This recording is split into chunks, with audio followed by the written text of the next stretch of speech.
Manager വന്നിട്ടുണ്ട്. ഞാൻ ചോദിച്ചു, ഇനി പറഞ്ഞ പോലെ ഒന്നല്ല, ആള് ഭയങ്കര ചൂടന, എല്ലാരും ഇട്ട് ചാടിക്കുന്നുണ്ടോ? എടാ അതൊക്കെ ബാങ്കിലെ എന്നോട് വലിയ കാര്യമാണ്. നീ വാ, ഞാൻ കാണിച്ചു തരാം.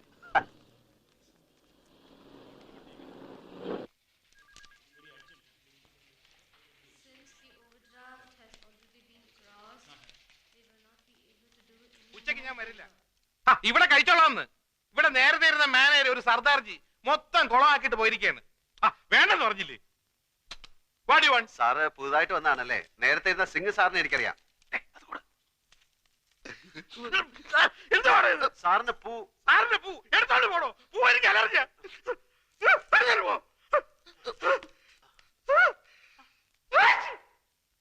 സർ, ഞാനൊരു ലോണിന് അപ്ലൈ ചെയ്തിരുന്നു 2 വർഷത്തേക്ക്. ഒരു കടയെടുത്തിട്ട് വരാമെങ്കിൽ ഉടനെ ലോൺ തരാമെന്ന് പറഞ്ഞു. സിംഗ് മാനേജർ. അയാളല്ലേ പറഞ്ഞത്? ഞാൻ പറഞ്ഞിട്ടല്ലോ. അയാള് പോയി. ഞാൻ ആർക്കും ലോൺ കൊടുക്കാറില്ല. സാർ അങ്ങനെ പറയരുത്. 1.25 ലക്ഷം റുപ്യ ഇരട്ടി പലിശക്ക വാങ്ങിയത് ഇവനേതാ? എന്റെ സുഹൃത്താണ്. ഇവൻ ആദ്യം പിടിച്ച് പുറത്താക്കി. ഇവനെ കണ്ടപ്പോഴേ എനിക്ക് അലർജി അറിയുന്നത്. പിടിച്ച് പുറത്താക്കി. സോപ്പിട്ടിട്ട് സർ. സർ, എന്താ തന്റെ പേര്? അപ്പുക്കുട്ടൻ. ആപ്ലിക്കേഷനിൽ ജി അപ്പുക്കുട്ടൻ നായർ ചേരയിലെന്നാണ്. സാറിന്റെ പേരെന്താണ്? ഇയാളുടെ കൂടെ പോയി തന്റെ ആപ്ലിക്കേഷൻ തിരിച്ചു മേടിച്ചോണ്ട് പോയിക്കോളൂ. സാർ, ഞാനൊരു മലയാളിയാണ് സാർ. അതുകൊണ്ട് തന്നെ തരില്ലെന്ന് ഉറപ്പിച്ചത്. മലയാളിയിൽ നിന്ന് കേട്ടാ എനിക്ക് അലർജിയാ. സാർ, ഞാൻ ആത്മഹത്യ ചെയ്യും സാർ. ലോക ചരിത്രത്തിൽ ഇന്ന് വരെ ബാങ്ക് ലോൺ കിട്ടാത്തതിന്റെ പേരിൽ ഒരാൾ ആത്മഹത്യയായിട്ട് ഞാൻ കേട്ടിട്ടില്ല. ആ കണ്ടിട്ട് താഴ്ത്തോളൂ. Please get out. Sir please. പിടിച്ച് പുറത്താക്കണോ? Sir please. സാർ പറയുന്നു. രാവിലെ ഞാൻ ഓരോരുത്തന്മാർ കെട്ടിയെടുത്തോളൂ. പൂവും കായും. ഇനി നമ്മൾ എന്ത് ചെയ്യൂടാ? നമ്മളോ? എനിക്കെന്താ കുഴപ്പം? 2000 റുപ്യന്റെ പണി, മോട്ടോർ സൈക്കിള്, താമസിക്കുന്ന സ്ഥലം എല്ലാം ഉണ്ടല്ലോ. ഞമ്മക്ക് എന്താ ഉള്ളത്? മാമയും പോയി, മൈമനെയും പോയി. കയ്യിലാണെങ്കിൽ കാശില്ല. പടച്ചോനെ കണ്ണിലിരുട്ട് കയറുന്നത് പോലെ തോന്നുന്നു. അത് സന്ധ്യയാവാൻ പോകുന്നോണ്ട് തോന്നുന്നായിരിക്കും. എന്ത് ഇരുട്ട്? അപ്പൊ നെഞ്ചിൽ കത്തിക്കൊണ്ടിരിക്കുന്ന തീയ. എടാ, എന്റെ അവസ്ഥ ഒന്ന് ആലോചിച്ചോ. ഒരു പൂവെടുത്ത് ചെവിയിൽ വെച്ചിട്ട് റോഡിൽ കൂടി ഒന്ന് ഓടിയാലോ എന്നാലോചിച്ചിരിക്കുകയാണ് ഞാൻ. എന്തൊക്കെ ബഹളങ്ങളായിരുന്നു. 3000 ഇവിടെ, 5000 അവിടെ, 25,000 രൂപന്റെ പാപ്പനം. നമ്മളൊന്നും പറയുന്നില്ല. നീ കൂടുതൽ വർത്താനൊന്നും പറയണ്ട.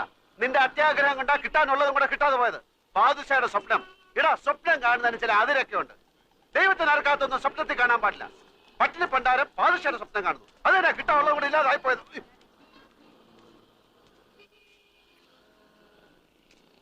എടോ, എന്റെ വണ്ടി നമ്പർ ട്രാഫിക്കാരൻ കുറിച്ചെടുത്തോണ്ട് പോകുന്നു. ഇതിന്റെ കുറ്റിപ്പറല്ല. അവിടെ ഇവിടെ വണ്ടി വെച്ച് കഴിഞ്ഞാല് ട്രെയിന് വന്ന് എടുത്തോണ്ട് പോകും.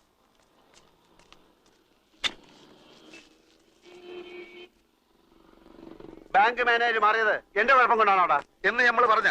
പിന്നെ നീ എന്റെ ഉമ്മയ്ക്കും ബാപ്പയ്ക്കൊക്കെ പറഞ്ഞത് ഏത് കെയറോഫില്? ഇന്നെ സഹായിക്കാൻ വന്നിട്ടില്ലേ നമ്മൾ ഈ ഗതിയിലായത്? നിനക്ക് ജ്യൂസ് കട തുടങ്ങാനുള്ള അതിമോഹം കൊണ്ടല്ലടാ നീ എന്നെ സഹായിക്കാൻ വന്നത്. നേരപ്പേ ഏതായാലും ഇങ്ങനെയൊക്കെ ആയി. നമ്മൾ തമ്മിൽ വർത്താനം പറഞ്ഞ് അങ്ങോട്ടും ഇങ്ങോട്ടും തെറ്റിയിട്ട് കാര്യമൊന്നുമില്ല. ഞാൻ ചിലതൊക്കെ തീരുമാനിച്ചിട്ടുണ്ട്. എന്ത്? വേറെ വഴിയൊന്നും കണ്ടില്ലെങ്കിൽ ഞാൻ മോഷണം തുടങ്ങും. മോഷണോ എന്ന് വെച്ചാല്? നീ ആ വാക്ക് കേട്ടിട്ടില്ലല്ലോ. ഹൈമവതിയുടെ ചോറ് കട്ട് തിന്ന ആ പ്രവർത്തിക്ക് ഇപ്പോഴും മോഷണം എന്ന് തന്നെ പറയുന്നത്. മനസ്സിലായോ? നീ ഇപ്പൊ ആരെ ചോറാ കട്ടുന്ന? ചോറല്ല, കാശുള്ളവന്റെ വീട്ടിൽ കയറി ഞാൻ മോഷ്ടിക്കും. പിടിച്ചാൽ പിടിക്കുന്നവനെ കൊല്ലും. അപ്പം ജയിലിൽ പിടിച്ചിടും, എന്നിട്ട് തൂക്കി കൊല്ലും. അപ്പൊ പിന്നെ ഒന്നും അറിയട്ടല്ലോ. അപ്പൊ കൂട്ടാ, നിനക്ക് ചെവിയിൽ പൂവും വെച്ച് റോട്ടിൽ കൂടെ ഓടാൻ നേരമായി.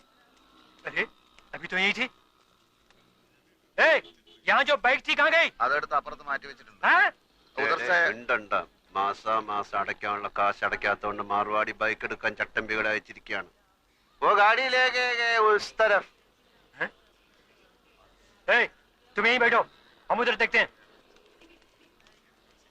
അവന്മാർക്ക് നിന്നെ കണ്ടിട്ട് മനസ്സിലായില്ല. മാർവാടിയല്ലേ എന്നെ കണ്ടിട്ടുള്ളൂ, ചട്ടമ്പികൾ എന്നെ കണ്ടിട്ടില്ലല്ലോ. തൽക്കാലം ബൈക്ക് വിട്ടിരിക്കട്ടെ, നമുക്ക് പിന്നെ എടുക്കാം.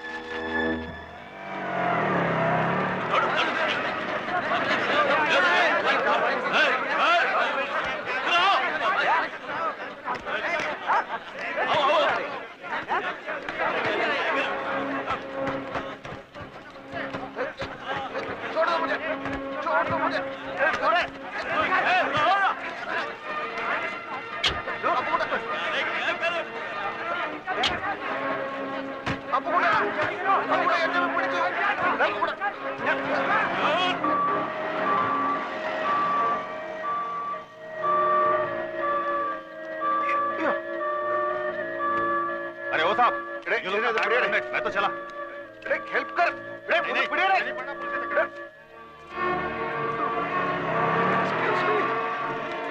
प्लीज हेल्प मी यहीं रुकिए, हम इमरजेंसी को इन्फॉर्म करते हैं। हेलो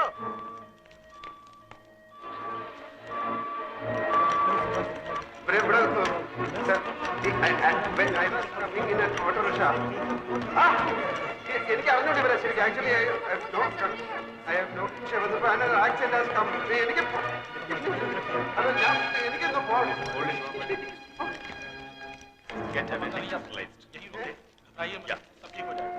आप उनके पति है ना? यहाँ पे साइन कीजिए। यहाँ भी। आप वेट कीजिए। कोई इंतजाम करे कि उनका ब्लड ग्रुप क्या है?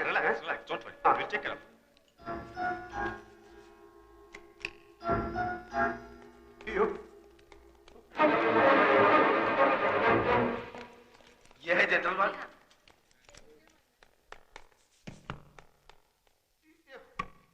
अरे आप अंदर नहीं जा सकते भाई साहब, ये ऑपरेशन थिएटर है। अरे मैं आपकी तकलीफ अच्छी तरह समझता हूँ, सर्जन अभी आते ही होंगे, उनका मेजर ऑपरेशन करना पड़ेगा, उसके लिए 2-3 घंटे लगेंगे। आप बैठिए। He is very upset. Don't allow him to go out, okay? Yes, doctor. Actually, Yes, myself yes, and my I friend understand. coming You just auto rickshaw. ये आपका बैग है ना? No. इसे अपने पास ही रखिए। No. എമർജൻസി സർജറി എന്ന് പറഞ്ഞ് ഹോസ്പിറ്റലിൽ വന്നപ്പോഴാണ് എനിക്ക് ആളെ മനസ്സിലായത്. ആ അല്പം സീരിയസാ. വേണ്ട വേണ്ട, വർമ്മ സാറിനോട് ഇപ്പൊ പറയണ്ട, ഇവിടെ വരട്ടെ. എന്നിട്ടാവാം. ഹസ്ബൻഡ് ഇവിടെ ഉണ്ട്, ഞാൻ കണ്ടില്ല. ആ വെളുപ്പിനുള്ള ഫ്ലൈറ്റിനല്ലേ എല്ലാവരും വരില്ലേ? അതാ നല്ലത്. ആ ഓക്കെ.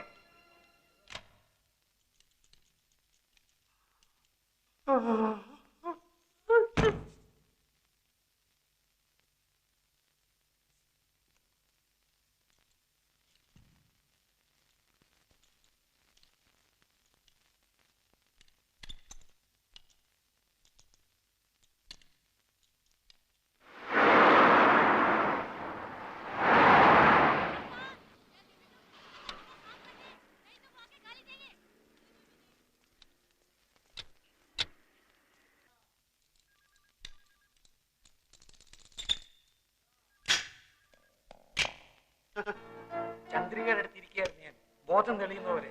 ആ Sir, actually, sir, ഞാൻ ചന്ദ്രികയുടെ വീട്ടിൽ നിന്ന് എല്ലാവരും വന്നിട്ടുണ്ട്. Sir, ഞാൻ എല്ലാം തുറന്ന് പറയുന്നുണ്ട്. ഒന്നും പറയണ്ട, കഴിഞ്ഞു, ഒക്കെ കഴിഞ്ഞു. വർമ്മ സാർ ആകെ തകർന്നിരിക്കുക, ഒന്നും പറഞ്ഞവരെ ഞാൻ വിഷമിപ്പിക്കണ്ട. അവരുടെ അടുത്ത് എന്ത് ചെയ്തു? ഞാൻ പറയുന്നൊന്ന് കേൾക്കണം സാർ. കുഴപ്പമില്ല, എല്ലാം ഞാൻ അവരോട് പറഞ്ഞു കഴിഞ്ഞു. ആൽഫി ഒന്ന് കാണണമെന്ന് പറഞ്ഞിരിക്കുകയാണ്.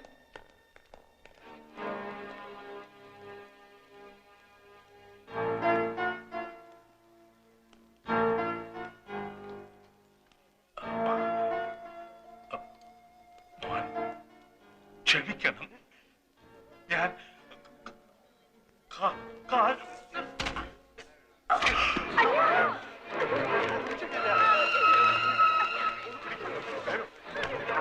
आईसीयू में लेके चलो, ऑक्सीजन देना है.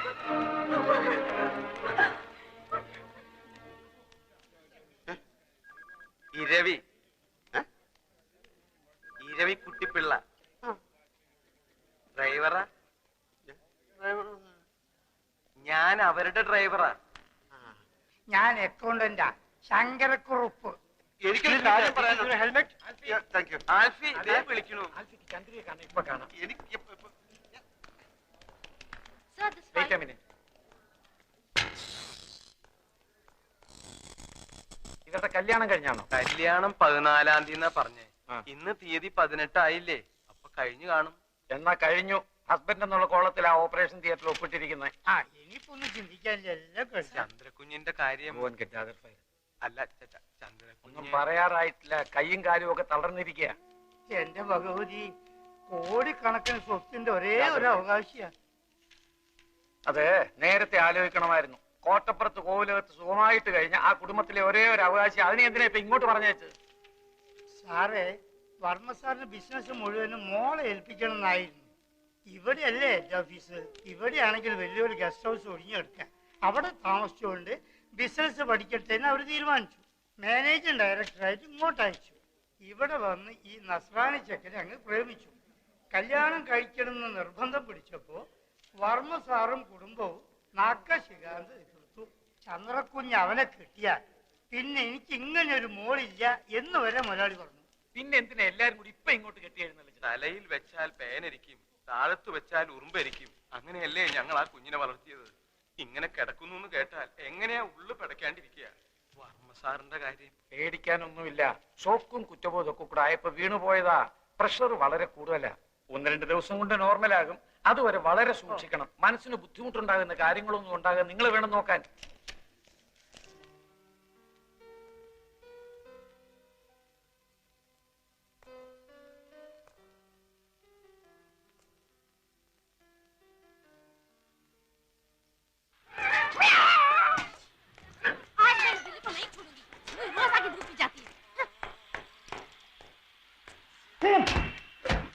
എവിടെയായിരുന്നു ഇന്നലെ രാത്രി മുഴുവൻ?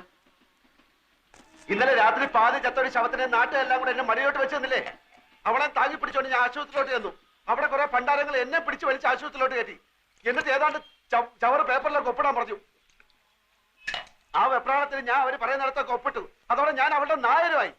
എന്നിട്ട് ഈ പെട്ടി എന്റെ തലയിലോട്ട് വെച്ച് എന്നിട്ട് അവിടെ കുത്തിരിക്കാൻ പറഞ്ഞു. എങ്ങനെയെങ്കിലും ഇതും കൊണ്ട് രക്ഷപ്പെടാന്ന് വിചാരിച്ചപ്പോ നിന്റെ മുടിഞ്ഞ മാമ ഒലക്കയുടെ മൂടും അന്വേഷിച്ചോണ്ട് കുറെ പോലീസുകാരായിട്ട് അവിടെ കളഞ്ഞു നടക്കുന്നു. ഇനി അയാളുടെ കണ്ണി പെട്ടിട്ട് പുലിവാലാക്കണ്ടെന്ന് കരുതി നിധി കാക്കുന്ന ഭൂതത്തെ പോലെ ഈ പെട്ടിയും കെട്ടിപ്പിടിച്ചോണ്ട് ഞാൻ അവിടെ ഇരിക്കുക. നേരം വെളുത്തപ്പോ അവളുടെ തന്തയെ കുറെ ആൾക്കാർ ഒരു പട പോലെ അലറി വിളിച്ചോണ്ട് ആശുപത്രിയിലോട്ട് വന്നു. ആ തന്ത എന്നെ കണ്ടത് അലച്ചു ചെല്ലി എന്റെ കാലിലോട്ടും പിന്നെ അവിടുത്തെ തലയും കുത്തി താഴോട്ടും. വെട്ടിയിട്ടവൾ ഒരു സൈഡിലെ പെണ്ണും അവസാനത്തെ വലിയ വലിച്ചോണ്ട് തന്ത അപ്പുറത്തും. ആ തക്കത്ത് ഞാൻ പെട്ടി എടുത്തോണ്ടെങ്കിൽ ചാടി. അവൾ ഏതാണ്ട് കോടീശ്വരന്റെ മകളാണെന്ന് പറഞ്ഞ അതിലുണ്ട് എഴുത്തി. നീ ആ പെട്ടി ഒന്ന് നോക്കുക. അതിനകത്ത് എത്ര രൂപയുണ്ടെന്ന് എനിക്കറിഞ്ഞൂടാ. ചെറുതാണെങ്കിലും വിലയുള്ള പെട്ടിയാ. അകത്ത് കാര്യമായിട്ട് എന്തെങ്കിലും കാണാണ്ടിരിക്കില്ല. നിനക്ക് എന്റെ പേരറിയോ? അപ്പൊ കൂട്ടാന്നേര്. അത് പണ്ട്. ഇപ്പൊ ആൽഫി. ആൽഫി അതെന്താ തിന്നുന്ന സാധനത്തിന്റെ പേരല്ലേ? അല്ല, അത് കുൽഫി. അതെ, കുൽഫി. ഇത് ആൽഫി, ആൽഫ്രഡ് ഫെർണാണ്ടസ്. ആ പെണ്ണ് തന്തയായിട്ട് പിണങ്ങിയിട്ട് പ്രേമിച്ച് കെട്ടിയവന്റെ പേര്. അപ്പൊ അവനോട് പോയി? ഈടെ അവനെ ആരും കണ്ടിട്ടില്ല. അതല്ലേ എല്ലാരും കൂടെ എന്നെ പിടിച്ച് അവനാക്കിയത്. എന്നാലും അവനവിടെ പോയി? ഈടെ അവനെ ആരും കണ്ടിട്ടില്ലെന്ന്. ഈ പെണ്ണ് മാത്രമേ കണ്ടിട്ടുള്ളൂ. അവള് കണ്ണും മൂക്കും തളർന്ന് നടക്കുന്നതുകൊണ്ട് വാ തുറന്നൊന്നും മിണ്ടാൻ കഴിയുന്നില്ല. എന്റെ ഗതികളല്ല എന്ന് പറയാൻ. എന്നാലും അവനവിടെ പോയി? അവനെ കണ്ടിട്ടില്ലെന്ന് പറഞ്ഞാ തുറന്നു. ഇതെന്താ വലിയ പെട്ടിക്കകത്തൊരു ചെറിയ പെട്ടി? വെട്ടിയല്ലടാ, കമ്പ്യൂട്ടർ.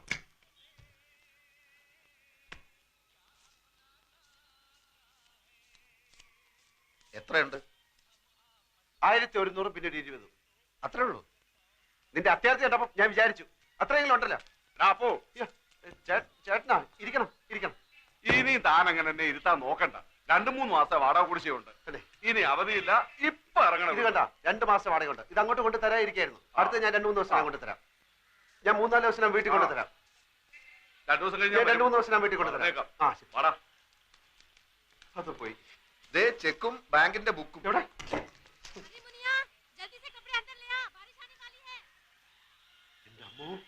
23 ലക്ഷം അവളുടെ അക്കൗണ്ടിൽ ബാങ്കിലുണ്ട്. പടച്ചോനെ, 23 ലക്ഷം. ചെക്ക് ബുക്ക് ഉണ്ട്, നമുക്ക് എഴുതി എടുക്കാം.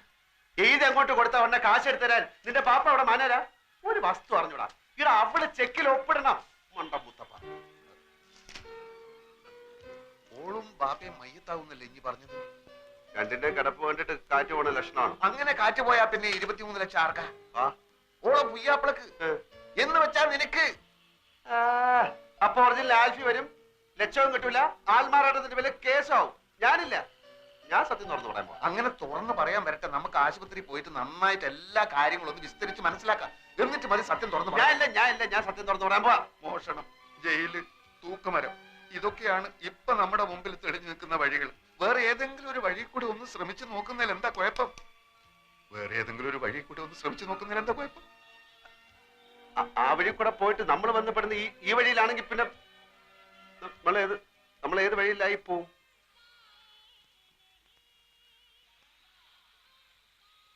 പോയി നോക്കണോ?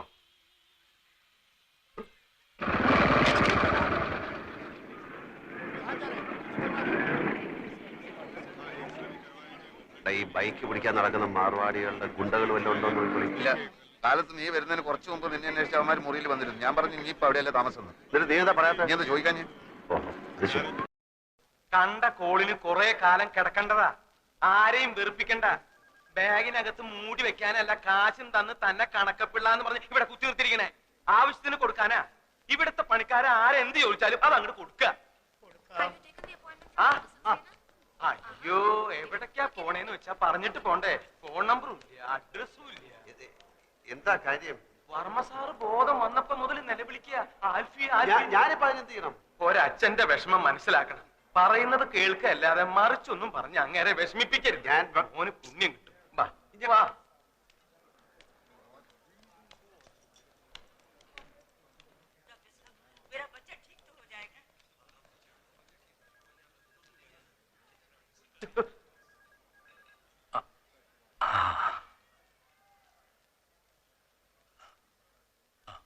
അടുത്തു വരൂ.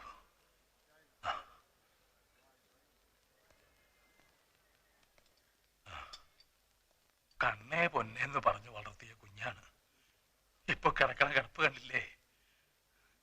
ഡോക്ടർ പറഞ്ഞു നീ വേണം അവളെ രക്ഷിക്കാനെന്ന്. എന്റെ മോളെ കൈവിടരുത്. ഒന്ന് പറയൂ ഇരവി, എന്നോട് മാപ്പാക്കണമെന്ന് പറയൂ. പിണക്കവും പരിഭവവും ഒന്നും ഇല്ലാന്ന് എന്നോട് പറഞ്ഞു കഴിഞ്ഞു.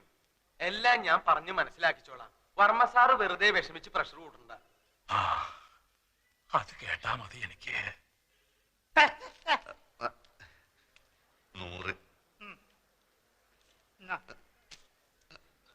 100 എടോ ആദ്യം പറഞ്ഞോളൂ 200 100 100 100 200 300 എത്ര വേണമെങ്കിലും തരാം. പിന്നെ അവിടെ ചെന്ന് കിട്ടിയില്ല എന്ന് കംപ്ലൈന്റ് പറഞ്ഞു. നന്ദി വേണടാ, നന്ദി. എനിക്ക് ചില കാര്യങ്ങൾ അറിയാനുണ്ടായിരുന്നു. എന്ത് കാര്യം?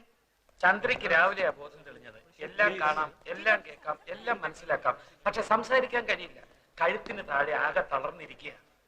ഒരു സ്ട്രേഞ്ച് കേസായിട്ടാണ് എനിക്ക് തോന്നുന്നത്. പക്ഷെ പ്രതീക്ഷയ്ക്ക് വകയുണ്ട്. രോഗിയുടെ മനക്കരുത്താണ് ഇവിടെ പ്രധാനം.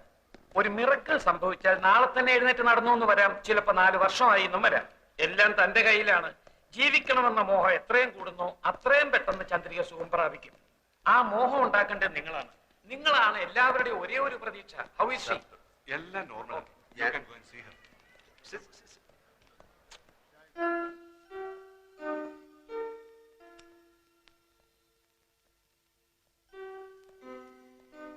കൊച്ചെ, എനിക്കൊരു കാര്യം പറയാനുണ്ട്. എല്ലാരും കൂടെ എന്നെ തെറ്റി.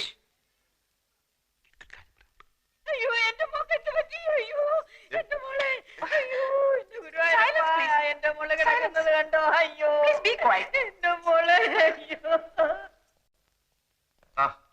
ഞാൻ DSP സത്യപാൽ, പുതിയോർമ്മന്റെ അമ്മാവനാണ്. ഇതെന്റെ പെങ്ങളുടെ ഭർത്താവ് അഡ്വക്കേറ്റ് വേണു. പാലക്കാട് ക്രിമിനൽ പ്രാക്ടീസാ. ഞങ്ങളിങ്ങനെ കേസിന്റെ കാര്യങ്ങളൊക്കെ പറഞ്ഞുകൊണ്ടിരിക്കുകയായിരുന്നു. അപ്പൊ ഇതുപോലൊരു കേസ് അല്ല, ഇതുപോലല്ല. ഈയിടെ രാജീവ് ഗാന്ധിയുടെ മകൾ പ്രിയങ്കയുടെ ഭർത്താവെന്ന് പറഞ്ഞുകൊണ്ട് ഒരുത്തൻ ഹൈദരാബാദിൽ നിന്ന് ചെന്നില്ലേ? കോടതിയിൽ വരാൻ പ്രിയങ്കയെ കല്യാണം കഴിച്ചു എന്ന് പറഞ്ഞില്ലേ? എന്നിട്ട് ഇപ്പൊ അവന്റെ ഗതി എന്തായി? 5 വർഷം തടവും 10,000 രൂപ പിഴയും. ഞാൻ പോട്ടെ, എനിക്ക് അല്പം പണിയുണ്ട്. എങ്ങോട്ടാ? ഓഫീസിലേക്ക്. അപ്പൊ ആൽഫ്രണ്ടിനൊന്നും സ്വന്തമായിട്ട് ബിസിനസ് ഉണ്ടെന്ന് കേട്ടു. സ്വന്തമായിട്ട് ഓഫീസുണ്ട്. താമസം ഓഫീസിൽ തന്നെ. ഞങ്ങളൊക്കെ ഗസ്റ്റ് ഹൗസിലാ. ആൽഫ്രണ്ട് വേണേ അങ്ങോട്ട് വരാം. വളരെ വലിയ വീട്. ബിസിനസിന്റെ ആവശ്യത്തിന് ആൾക്കാർ വന്നും പോയി കാണാനും കേൾക്കാനും ഒക്കെ അവിടെ സൗകര്യമുണ്ട്. ഞാൻ പോട്ടെ. ധൈര്യമായിട്ട് പോയിക്കോ. ചന്ദ്രന്റെ കാര്യത്തിൽ എന്തെങ്കിലും തീരുമാനം ഉണ്ടാവുന്നവരെ ഞങ്ങളുടെ തന്നെ ഉണ്ടാവും. അപ്പൊ കൂടെ നമ്മളെല്ലാം അന്വേഷിച്ച് തേയില കച്ചവടവും തുണി കച്ചവടവും മില്ലും ഫാക്ടറിയും ഒക്കെ ആയിട്ട് പണം ചാക്ക് കണക്കിന് കയ്യിൽ വെച്ചിരിക്കുന്ന ആൾക്കാരാ. ആ പെണ്ണിനെ പറ്റി കാര്യമായിട്ട് ആർക്കും ഒന്നും അറിഞ്ഞൂടാ. ആൽഫി എന്നുള്ളൊരു പേരല്ലാതെ അവന്റെ ഉമ്മയാര് ബാപ്പയാര് കറുപ്പോ വെളുപ്പോ വീടേത് കൂടേത് ഒന്നും ഒരുത്തനും അറിഞ്ഞൂടാ. 14-ാം തീയതി രജിസ്റ്റർ കച്ചേരിയിൽ ഓൻ ഇവിടെ നിൽക്കാതെ വെച്ചിട്ടുണ്ട്. നമ്മൾ ഇവിടെ ചുറ്റിപ്പറ്റി നിന്നിട്ട് എങ്ങനെയെങ്കിലും ഓളെ ഒപ്പം എങ്ങനെയാന്ന് കണ്ടുപിടിച്ചാൽ മതി. 23 ലക്ഷം നമ്മളെ കീശ കിടക്കും മോനെ. ഓക്ക് വായി തുറക്കാൻ പറ്റാത്തിടത്തോളം കാലം ഒപ്പതല്ല നോക്ക് പറയാൻ പറ്റൂലല്ലോ. അതോടെ നമ്മളെല്ലാ കഷ്ടകാലവും തീരും മോനെ. പിന്നെ ആ കുള്ളം തടിയനില്ലേ, കഷണ്ടി ചെവി പൂടാ, അവൻ അയാള് വെറും ഡ്രൈവർ അല്ല. വർമ്മ കഴിഞ്ഞാ പിന്നെ ആ വീട്ടിലെ ഏറ്റവും കൂടുതൽ മടുപ്പ് അയാൾക്കാ. അയാളെ കയ്യിലെടുത്ത ഓളെ ഒപ്പി നമുക്ക് കണ്ടുപിടിക്കാം.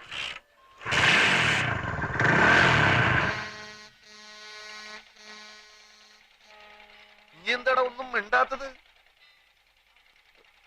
നീ പടച്ചോനെ കണ്ടിട്ടുണ്ടാ? ഇല്ല. കണ്ടിരുന്നെങ്കിൽ ഒന്ന് ചോദിക്കായിരുന്നു, എന്തിനാ ഇങ്ങനെ എന്നെ പടച്ചു വിട്ടതെന്ന്. എന്നാ പടച്ചോനെ നമ്മള് കണ്ടിട്ടുണ്ട്. എവിടെ വെച്ച്? പലയിടത്തും വെച്ച്, പല രൂപത്തിൽ. ഒരിക്കല് ബസ്സിൽ ടിക്കറ്റ് എടുക്കാൻ 20 പൈസ കുറവായപ്പോ സ്കൂളിൽ പഠിപ്പിച്ച പണിക്കര മാഷ രൂപത്തിൽ വന്ന് 20 പൈസ തന്ന്. പിന്നൊരിക്കൽ എടപ്പള്ളി പെരുന്നാളിന് കാശില്ലാണ്ട് ബെശന്ന് വലഞ്ഞപ്പോ ഒരു ദുബായിക്കാരന്റെ രൂപത്തിൽ വന്ന് ബിരിയാണി വാങ്ങി തന്നു. അങ്ങനെ കഷ്ടപ്പെടുന്ന നമ്മളെ മുമ്പിൽ പല രൂപത്തിലാണ് പടച്ചോൻ വരിക. ഇപ്പൊ ഈ ചന്ദ്ര എന്ന് പറയുന്ന പെണ്ണിന്റെ രൂപത്തിലാണ് വന്നിരിക്കുന്നത് എന്ന് വെച്ചോളി. നമ്മള് പാതി പടച്ചോൻ പാതി എന്നാ. പടച്ചോന്റെ പാതി പടച്ചോൻ ചെയ്തു, ഞമ്മളെ പാതി ഞമ്മള് ചെയ്യണം. നീ ചെകുത്താനെ കണ്ടിട്ടുണ്ടാ? ഉണ്ടല്ലോ ഞമ്മളെ മാമ. അതൊക്കെ കുഞ്ഞ് ചെകുത്താൻ, വലിയ മലയിടത്ര ഉള്ളതുണ്ട്. അതായിട്ടായിരിക്കും ചിലപ്പോ ഒറിജിനൽ ആൽഫി വരുന്നത്. അപ്പൊ പടച്ചവനും കാണൂല, ആരും കാണൂല. ഞാൻ ഒറ്റയ്ക്ക് കൈയും കാലും ഇട്ട് അടിക്കേണ്ടി വരും. ഓരോ പുലിവാലും കൊണ്ടുവന്നിരിക്കുന്നു. ഒരു കാര്യം ഇനി മറക്കല്ലേ, ആകെ മുങ്ങി നിക്ക നമ്മള്. നൂറെ, എനിക്ക് ആ പെങ്കൊച്ചിന്റെ കിടപ്പ് കണ്ടിട്ട് തട്ടിപ്പ് കാണിക്കാൻ തോന്നുന്നില്ല. ഓ, അതാണ് എനിക്ക് വിഷമം. നാട്ടിൽ കിടന്ന് കഷ്ടപ്പെടുന്ന നിന്റെ അച്ഛനെയും പെങ്ങളെ ആലോചിച്ചിട്ട് എനിക്ക് വിഷമില്ല. എപ്പോഴോ കുറെ ഐസ് മുട്ടായി വാങ്ങിച്ചു തന്നൊന്നും പറഞ്ഞിട്ട് അതിന്റെ നന്ദി കാണിക്കാൻ വേണ്ടി നിന്റെ പിന്നാലെ ഇറങ്ങി തിരിച്ച എന്റെ ഇപ്പോഴത്തെ സ്ഥിതി ആലോചിച്ചിട്ട് എനിക്ക് വിഷമമില്ല. എങ്ങാണ്ടെന്നോ വന്ന ഒരു പൂത്ത കാശുകാരി പെണ്ണിന്റെ കിടപ്പ് കണ്ടപ്പോ നിന്റെ ചങ്ക് നൊന്തുവല്ലേ? നമ്മളെ പെണ്ണിനെയും മാമാനെയും പറ്റിച്ചപ്പോ ഇല്ലാതിരുന്ന നിന്റെ ഈ വിഷമം ഇപ്പൊ നമ്മളെ കാണിക്കാനുള്ളതല്ലേ? 23 ലക്ഷം ഒറ്റക്കടിച്ച് മുങ്ങാനുള്ള പരിപാടിയാണെങ്കിൽ അത് പറഞ്ഞാൽ മതി, എനിക്കിന്റെ കാശ് വേണ്ട. നീ വലിയ പണക്കാരനാവുമ്പോ മാമേന്റെ പൈസ കൊടുത്തില്ലെങ്കിൽ ആ പാവം മൈമുനേന്റെ 3000 രൂപയെങ്കിലും കൊടുത്തേക്കണം. എനിക്ക് അവളെ കിട്ടിയിട്ടില്ലെങ്കിൽ സാരമില്ല. ആ പാവത്തിനെ പറ്റിച്ചാൽ നീ ഒരു കാലത്തും കൂടെ പിടിക്കില്ല. ഞാനും നീയായിട്ട് ഇനി ഒരു ബന്ധവുമില്ല.